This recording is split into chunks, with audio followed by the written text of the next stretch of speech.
ज्योतिष का रहस्य। नमस्कार दोस्तों, और स्वागत है आपका एक ऐसी यात्रा पर जो सदियों बल्कि हजारों सालों पुरानी है।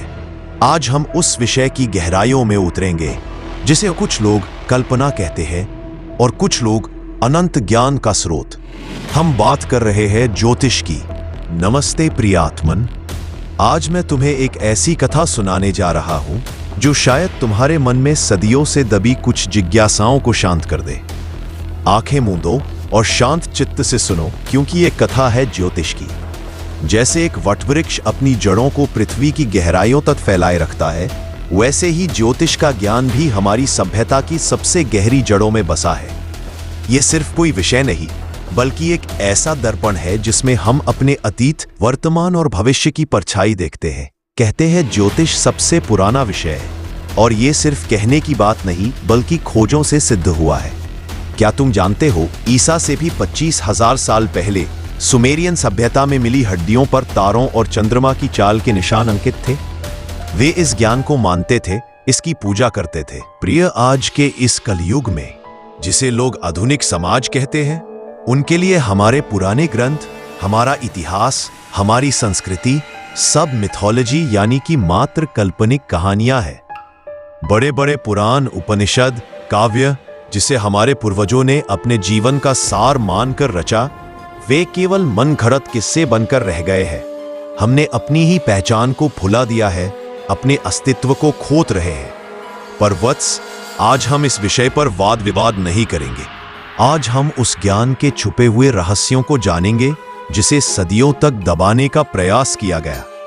आओ हम समय की नदी में पीछे चलते हैं, उस कल में जब मनुष्य ने अपनी आंखें खोली ही थी।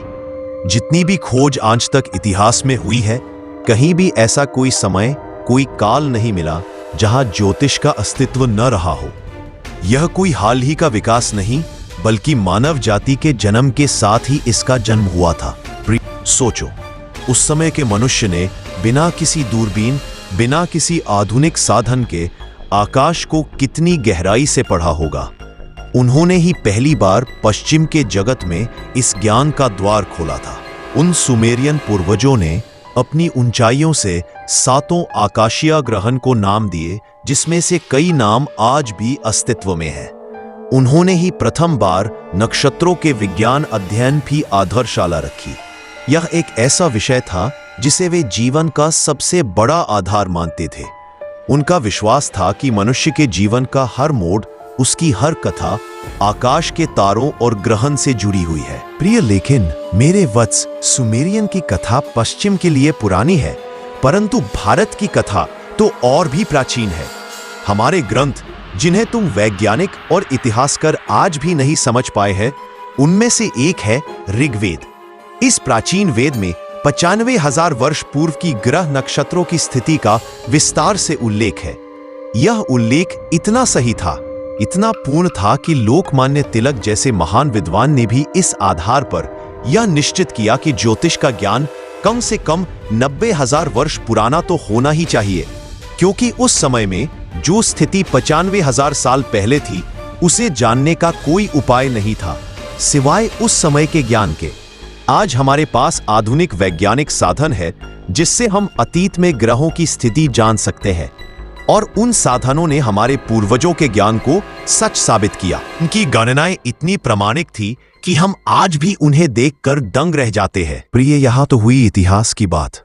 अब एक और रहस्य जान लो जिसने हमारी सभ्यता को बदल दिया और जिसे हमने ही जन्म दिया। सत्य तो यह है कि ज्योतिष के कारण ही गणित का जन्म हुआ था। ज्योतिष की गणनाओं को करने के लिए ही सबसे पहले गणित की आवश्यकता पड़ी, और इसी आवश्यकता के कारण ही अंक गणित के जो अंक हैं 1 से 9 तक, वे सब हमारे भारत में पैदा हुए। आज पूरी दुनिया में हर भाषा में जो 9 डिजिटल अंक स्वीकार किए गए हैं, उसका भी कारण यही है। यही अंक हमारे देश में पैदा हुए और धीरे धीरे पूरे जगत में फैल गए।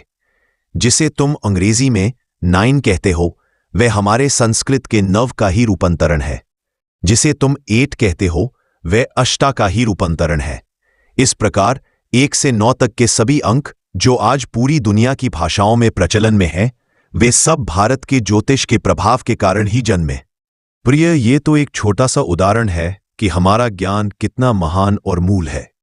इसी ज्ञान की पहली किरण सुमेरियन सभ्यता में पहुंची और उन सुमेरियन ने ही सबसे पहले पश्चिम के जगत के लिए ज्योतिष का द्वार खोला।